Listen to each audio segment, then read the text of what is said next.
На бумажных ладошках зайцы, белки и медведи. Это рисунки учащихся сразу нескольких классов Кайгородской школы. Вот так активисты РДШ решили занять школьников на перемене и сделали обычный понедельник днем дикой природы. Теперь эти картинки станут основой стен газеты. Акция, к слову, уже вторая за день. Утро ребята начали с экологического флешмоба. Насыщенная жизнь началась здесь недавно.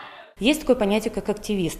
То есть это те дети, которые активно занимаются у нас, которые приходят, проводят акции, проводят какие-то мероприятия, регулярно выезжают на слеты. Вот это дети-активисты. Посчитать я не могу. Сказать, что сегодня их там 38, 40, 50, может быть и больше, нет, потому что каждый ребенок себя пробует.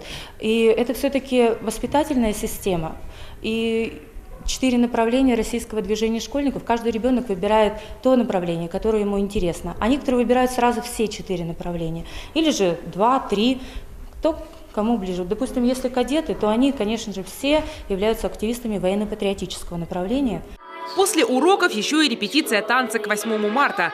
Лидеры группы движения школьников признаются, усталости нет, напротив, хочется успеть еще больше. Мы хорошая команда, мы стремимся к этому, мы работаем.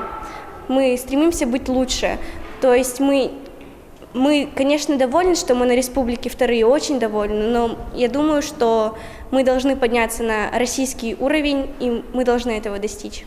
В активе РДШ и учащийся единственного в Кайгородке кадетского класса. Открылся он в прошлом году. С тех пор ребята в беретах и погонах – пример для сверстников. Здравствуйте, товарищи кадеты! За год эти шестиклассники успели поучаствовать в десятках соревнований и конкурсов. Они лучшие в смотре, строе и песни. К тому же все кадеты – юноармейцы. Имеют знаки отличия и на ежегодных слетах занимают призовые места. В прошлом году даже выиграли квадрокоптер. Чтобы воспользоваться им, ждут лета. Тут очень интересные и веселые ребята. То, что после учебы мы остаемся и занимаемся. Мы очень много ездим на разные слеты. Нас учитель старается везде повозить, все показать. Это развивает наш кругозор. Мы сами развиваемся, узнаем много нового.